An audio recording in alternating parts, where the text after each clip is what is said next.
Hello and very welcome to my little presentation of my investment strategy analysis.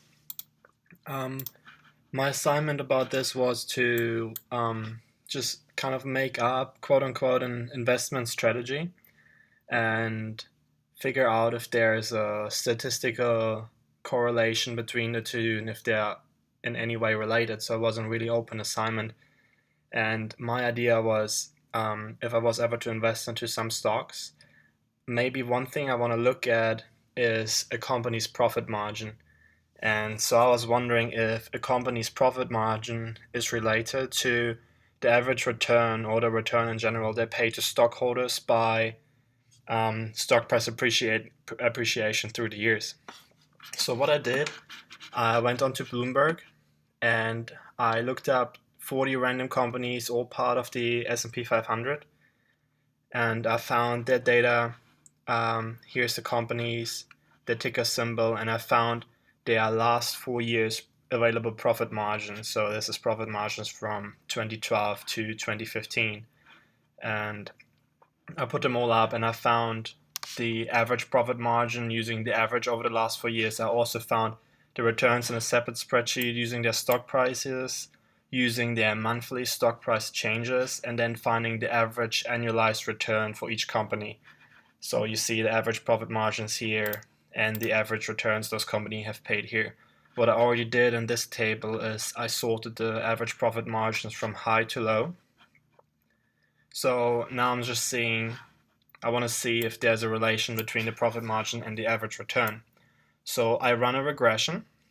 First of all, I put up a null hypothesis, right? This is what I'm going to test. And I'm going to say the profit margin of a company has no correlation, it's my null hypothesis, with the return their stockholders earned through stock price appreciation over the last 4 years. So using the averages to make it a little more stable and finding maybe more significance. Um, Obviously, I only have to keep it really simple. There's only 40 different stocks I checked, and here's what my regression gave me once I regressed. What I regressed is I regressed my profit margins as my x variable and then seeing what is my return going to be on my y-axis. So I'm looking at all those statistics and I'm seeing the multiple averages, the correlation is about 4%, so there's not really a correlation between the two numbers. First of all, obviously, since those dots would be plotted all over in a graph, my R-square is not very high either, so my data points don't really fit my line very well. What I really want to look at though is my intercept and my coefficient, my beta coefficient, my slope, and I can see that my my formula would involve a slope between the two of a negative 0.07. So it is just really lightly sloping and it's a negative linear correlation the two have. So it seems to me that really the two have, if they have any relationship, it seems to be a negative relationship from the sample I have.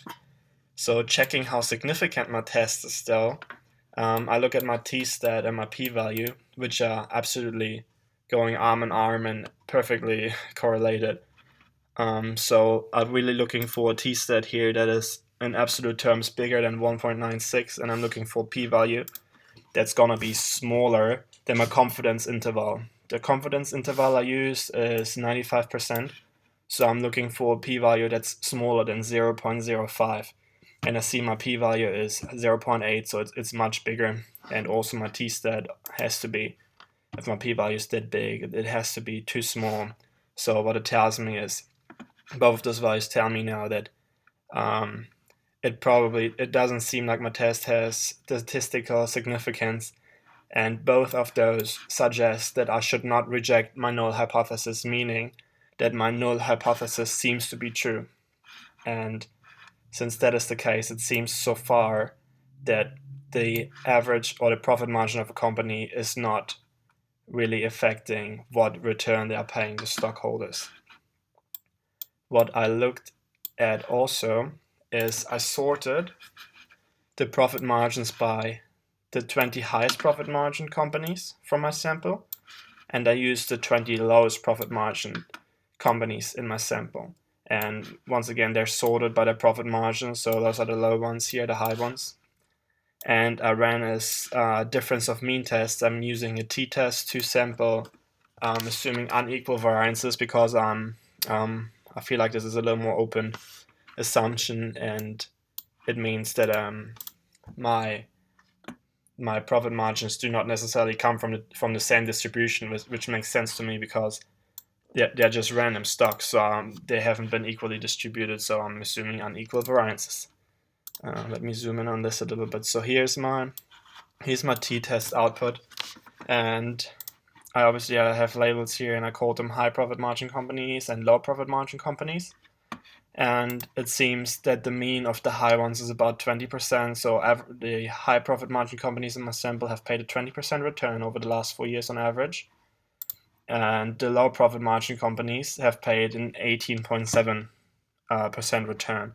So there is really not much of a difference in the mean, which seems not significant to really draw any conclusions from it.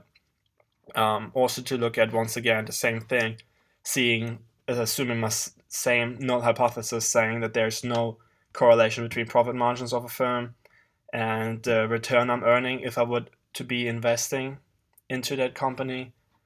Is my test significant? My t-stat is 0.3, so in absolute terms it's much smaller, once again, than 1.96, and my p value is 0.36, so it is once again also much bigger than the 0.05 or smaller I'm shooting for, because I'm using a 95% confidence interval. So seeing this, it once again tells me, and it just suggests that I should not reject my null hypothesis. And what I can draw from my sample is it seems like there's no real relationship, no statistical significant relationship between companies that pay a high return and companies that have a high profit margin. Saying there's companies that have a high profit margin not necessarily paying a high return to me as a stockholder. So if I was to invest, one thing that I definitely, thinking that my 40 companies would be enough of a sample size, I could say from what my regression and my t-test have put out, that I would not really look at the profit margin of a company if I was to invest. So saying I'm indifferent between two companies and I want to pull down to something, since I know now the profitability of a company expressed in their profit margin is not making the difference. So if I'm indifferent between two companies, and I see one company has a high profit margin and the other company has a low profit margin, I would not necessarily pick the one with the higher profit margin, and I would probably rather go for some other factors to make a decision on which company I was to be investing in. So that is my little investment analysis, my investment strategy, and I hope you liked it, and I hope you agree with everything I said from my data that I have, and maybe you can take something out for yourself. Thank you very much for listening. I hope you enjoyed it.